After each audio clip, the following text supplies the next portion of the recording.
नमस्ते दोस्तों, hi friends and welcome back to my Hindi channel. सबसे पहले तो मैं मेरे उन सब सब्सक्राइबर्स को धन्यवाद देना चाहूँगी जिन्होंने मेरे इस सफ़र के दौरान मुझे सराहा है और मेरे एफर्ट्स को जो है अप्रिशिएट किया है। कहाँ मैंने शुरुआत की थी 19 सब्सक्राइबर से, अब बढ़कर 1K हो गए हैं। So thank you so much for this. मुझे उम्मीद है कि आपके सपोर्ट के साथ और आपके सहयोग से मैं जो हूँ अपना ये ट्यूटोरियल करती रह सकती हूँ। तो थैंक यू सो मच। बीच में मैंने रेगुलरली पोस्ट नहीं किए थे मैंने ट्यूटोरियल्स, हेल्थ संबंधी सब इश्यूज थी। अब मैं ठीक हो चुकी हूँ और मैं ठीक हो रही हूँ, तो मुझे यकीन है कि I will be able to post more of this tutorials. आज जो मैं बहुत महीनों के बाद आपके समक्ष आई हूँ तो ये है कि ड्यूरिंग दिस टाइम मेरे को बहुत से बच्चों ने लिखा कि मैम, हम जब हिंदी लिखते हैं तो हमें वर्तनी और स्पेलिंग मिस्टेक्स, वर्तनी यानी स्पेलिंग मिस्टेक्स बहुत होती हैं, तो आप प्लीज़ स्पेलिंग मिस्टेक्स को कैसे कम करें उसके बारे में आप प्लीज़ हेल्प करें। तो बच्चों, सबसे पहले तो I would like to tell you कि करेक्ट स्पेलिंग्स की करेक्शन जो है वो आप हैबिचुअल है, हैबिट आपकी बन गई है, तो उसको सुधारें। कुछ जैसे ई की मात्रा, छोटी ई की मात्रा, बड़ी ई की मात्रा, फिर हो गया र से संबंधित बातें, और काफ़ी सारी जो हैं, जैसे हम कभी कभी हम जैसे उच्चारण करते हैं उसके अनुकूल हम लिख देते हैं, और ज़रूरी नहीं है कि वो हम जो उच्चारण कर रहे हैं वो सही हो। So without much ado, so let's hit र का प्रयोग। तो र के प्रयोग में हमें सबसे पहले जो सीखने वाली बात है या जानने वाली बात है, there are 3 types of ways you can use र।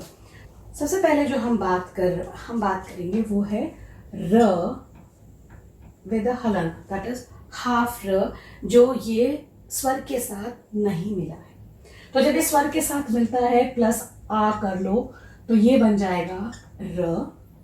यही हलंत जब आ की मात्रा के साथ प्रयोग होता है तो ये बन जाता है रा। वही जो है आर प्लस छोटी ई की मात्रा आप कर रहे हैं तो ये बन जाता है री, जो है बड़ी ई की मात्रा के साथ बन जाता है तो ये बन जाता है बड़ी ई।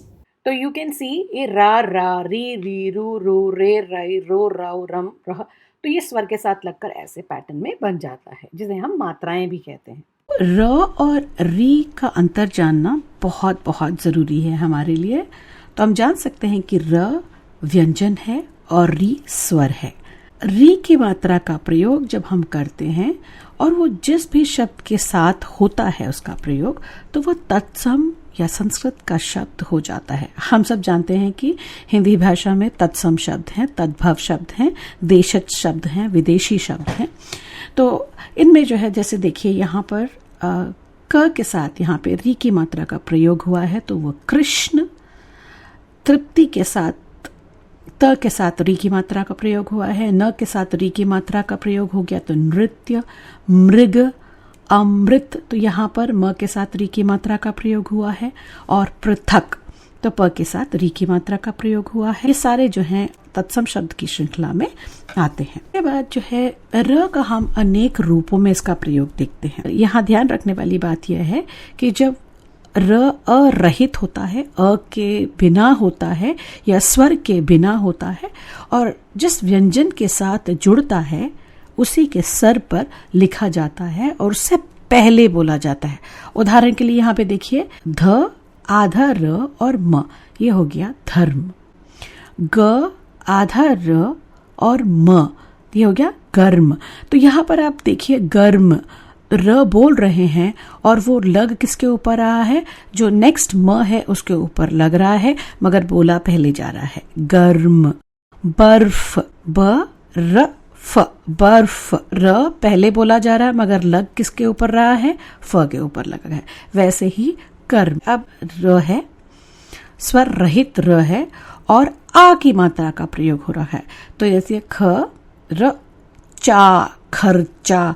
रूल वही है, र जो है नेक्स्ट व्यंजन के ऊपर सर पर लग रहा है मगर पोला पहले जा रहा है, तो ये रूल है। जैसे ई की मात्रा के साथ हर्षित, तो ह र आधा, फिर श और ई की मात्रा है और फिर त है हर्षित। अर्जित तो खर्चीला हो गया, फिर हो गया उत्तीर्ण, है ना। दूसरा जो फॉर्म आता है वो है कि पदेन फॉर्म। दिस इज पदेन फॉर्म एंड ये जो फॉर्म होता है ये यूज होता है, कोई भी वर्ण ले लीजिए जिसकी डंडी होती है, ठीक है। तो ये जो है इसके पदेन पे लग जाता है और ये बन जाता है प्र, क्र, ग्र, घ्र, so on and so forth. पदेन वाला रूप है। यह र किसी अन्य व्यंजन को पूरा लिखकर उसके नीचे लगाया जाता है। पाई वाले व्यंजनों के बाद प्रयुक्त र को यह तिरछा होकर लगता है। तो पाई वाले व्यंजन जो मैं कहती हूँ बिना किसी या एक डंडा लिए हुए है या उसका पाई है, तो उसके नीचे जो है र की मात्रा लग जाती है। जैसे क पूरा है, पूरा प्रोनाउंस हो रहा है क, और अगर उसके साथ हम र लगा रहे हैं तो ये क्र बन जाएगा। द है, उसके नीचे उसके साथ अगर र का प्रयोग हो रहा है तो द्र, प्र, म्र इत्यादि। तो अगर हम देख रहे हैं, देखिए यहाँ पे क के साथ र पूरे इसके साथ जो है वो बन रहा है क्र, क्योंकि यहाँ पे पदेन है, यहाँ पर पाई है, किसी एक व्यंजन के साथ पाई है तो ये नीचे लग रहा है। क्रम, वक्र, चक्र, 15, विनम्र, भ्रम। जो तीसरा फॉर्म ऑफ र है वो है जब वर्ण राउंडेड होते हैं, जैसे ट, ठ, ड एक्सेट्रा, ठीक है। तो इनके साथ जब र का प्रयोग होता है तो ये ट प्लस र होता है, तो इनके नीचे जो है ये ऐसे लगते हैं, दिस इज ट्र। जैसे मैंने वीडियो में बताया, गोलाकार जो व्यंजन होते हैं जिनका पाई नहीं होता है वहां पे वो उल्टा वी के फॉर्म में लगते हैं और इस तरह जो है उनका प्रयोग होता है। ट के साथ र का प्रयोग हो रहा है तो पेट्रोल, ड्रम, ड के साथ देखिए यहाँ पे पाई नहीं है, गोलाकार है तो उल्टा वी के फॉर्म में इत्यादि। ट प्लस र इज ट्र, है ना। ट्राम, राष्ट्र, ट्रक, ड्रम, ड्रामा। र और र जो है र, जैसे धर, दर्रा, द और र द्रव, ड और र ड्रामा, ह और र ह्र, ह्र, ह्रास। ध्यान देने वाली बात जो यहाँ पर है कि उपरोक्त तरीके का इस्तेमाल करके र संबंधी संयुक्त व्यंजन बनाए जाते हैं। हम कंफ्यूज होते हैं, हम जब स्पेलिंग्स लिखते हैं तो हमारा सबसे ज्यादा कंफ्यूजन जो होता है वो रु और रू की मात्रा में जो है हम कंफ्यूज होते हैं। अब हम जानते हैं र और उ, च प्लस ई, रुचि। यहाँ पे छोटी ऊ की मात्रा का प्रयोग है यहाँ पे। रुद्र, रुपया, पुरुष इत्यादि।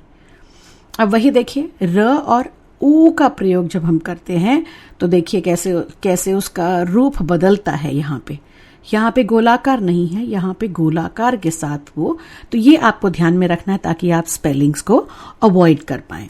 तो रूढ़, रूठना, रूपक, डमरू इत्यादि। अब ह के साथ जब र का प्रयोग होता है तो कैसे होता है? ह, र क्या बन गया? ह्र। उदाहरण के लिए ह्रास। त और र जो है वो त्र बन गया। श और र जो है वो श्र बन गया। उदाहरण के लिए नेत्र, त्रिशूल, श्रमिक, श्रवण इत्यादि। ठीक है, इतना अगर आप समझ गए हैं तो आप डेफिनेटली जो है स्पेलिंग मिस्टेक को अवॉइड कर सकते हैं। तो अगर आपको मेरा ट्यूटोरियल अच्छा लग रहा है, कुछ सीखने को मिल रहा है, तो प्लीज लाइक करें, सब्सक्राइब करें और कमेंट जरूर करें। Thank you so much. नमस्ते।